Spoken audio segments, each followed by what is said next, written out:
Dieu promet à Abraham de faire de lui le père d'une multitude. Il lui promet qu'au travers de Sarah, il allait lui donner un enfant. Les années passent et l'enfant ne vient pas. Sarah pousse Abraham vers Agar et ils ont un enfant, Ismaël, qui n'était pas le fils de la promesse.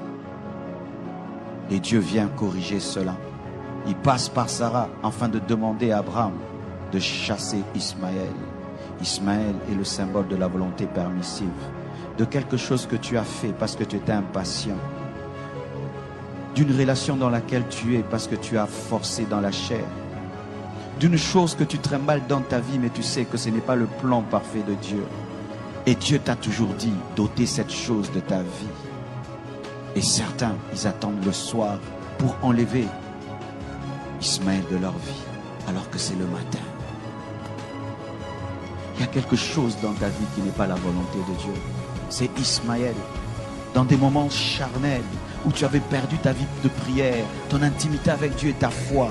Tu as fait des alliances, tu as engendré des choses, tu as commencé des choses, mais tu te rends compte quand tu deviens spirituel que ce n'était pas le plan de Dieu. Et Dieu te dit d'enlever Ismaël, et c'est le matin. Ismaël peut être même un ministère que tu as commencé, mais ce n'était pas le plan de Dieu.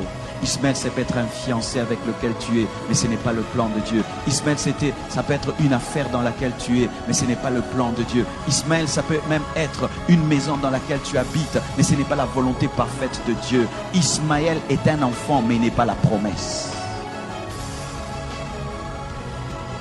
Quand tu as Ismaël dans ta vie, plus tôt tu te débarrasses de lui, plus tôt Isaac grandira, car la présence d'Ismaël met mal à l'aise Isaac. Qui est Ismaël dans ta vie? Un amoureux de Dieu ne tarde pas d'enlever Ismaël. Tôt le matin, il enlève Ismaël. Quand tu te rends compte dans ta vie que ce que tu pensais être le plan parfait de Dieu n'est pas le plan parfait de Dieu, tu peux dire à un fiancé: je pensais que tu étais l'homme de ma vie, mais Dieu m'a dit que moi, je serai une grande servante de Dieu. Je ne peux pas épouser un païen.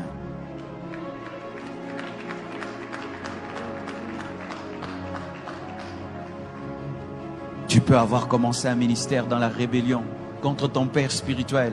Mais quand tu deviens spirituel, tu te rends compte que cette église n'est pas dans la volonté de Dieu. Tu fermes l'église et tu rentres au pied de ton pasteur.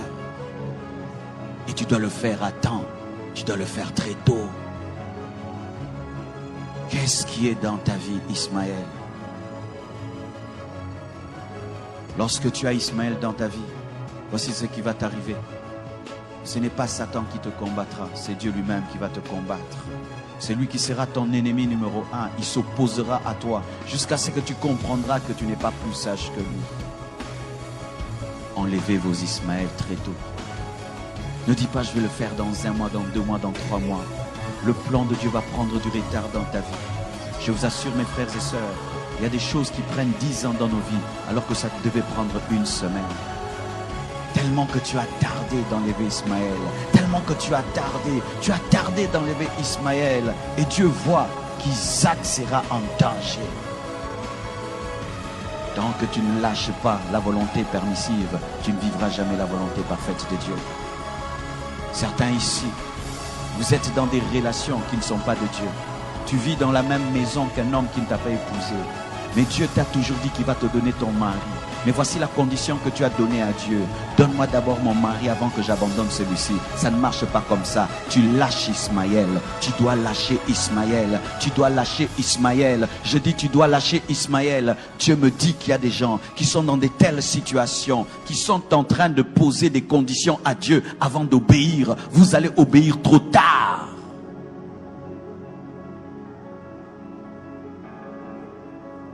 Le Seigneur te dit que les affaires que tu fais, ce sont des mauvaises affaires.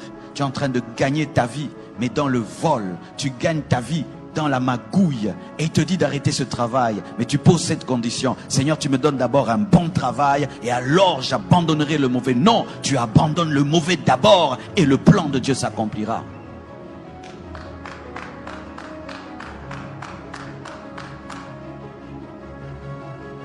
Es-tu dans la volonté parfaite de Dieu? La chose que tu as a été engendrée par quoi? Par l'impatience? A été engendrée par la chair? a été engendré par l'esprit, a été engendré par toi-même. Tu as forcé les choses. Et voilà que tu as Ismaël entre tes mains. Un enfant problématique. Jusqu'aujourd'hui, Ismaël est un problème pour Abraham.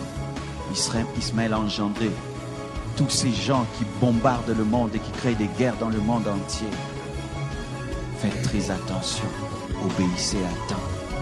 Vous savez, mes frères et sœurs, lorsqu'une maladie est au début, on peut la soigner très tôt. Mais si tu la laisses grandir, tu peux vivre une amputation. Plus tôt tu obéiras à Dieu, plus tôt Dieu te guérira.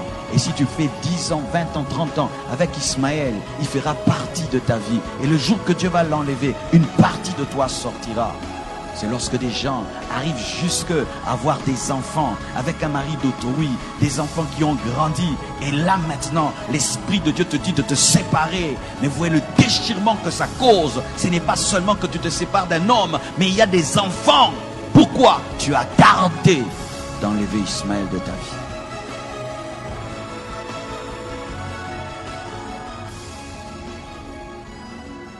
Écoutez, c'est bien. Dire qu'on a bien prêché dans la convention, c'est bien. Mais si nous, après nous avoir écoutés, mes frères, vous ne pratiquez pas ce que vous avez entendu, et vous tardez encore, et vous tardez encore, vos cœurs vont s'endurcir. Les hommes de ce monde disent qu'il faut battre le fer lorsqu'il est chaud. Pendant que l'Esprit de Dieu est en train d'opérer dans ce domaine de ta vie, profite-en pour décider et te libérer d'Ismaël. Abraham aimait Ismaël.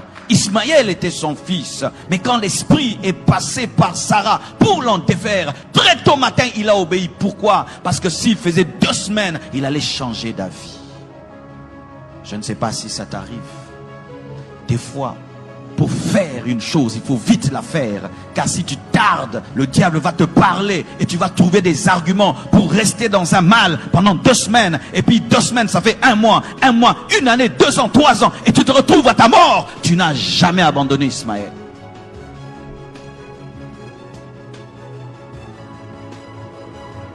Même si tu vas laisser Ismaël dans le désert en pleurant, pleure, mais laisse-le dans le désert. Même si tu vas te séparer de cette fille en pleurant, pleure, mais laisse-la dans le désert. Même si tu vas sortir de cette relation en pleurant, pleure, mais laisse ça dans le désert, parce que Jésus ne vient pas par Ismaël, Jésus vient par Isaac, Jésus vient par Isaac. La promesse n'est pas faite à Ismaël, elle est faite à Isaac, et tu es en train de t'attacher à ce qui ne t'engendrera rien du tout. Certains même, vous êtes dans des églises qui sont des Ismaël.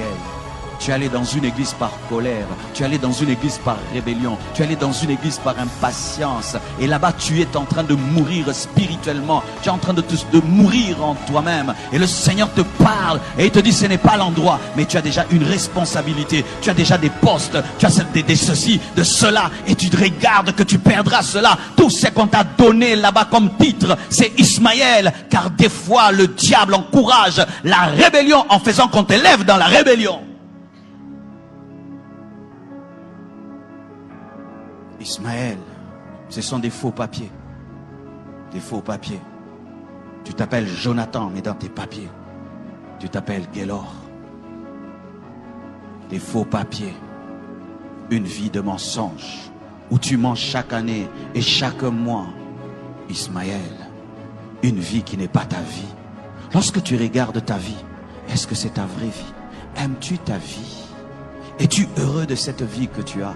C'est Ismaël. Tu dois quitter cette vie, mais tu dois décider quand? Le matin.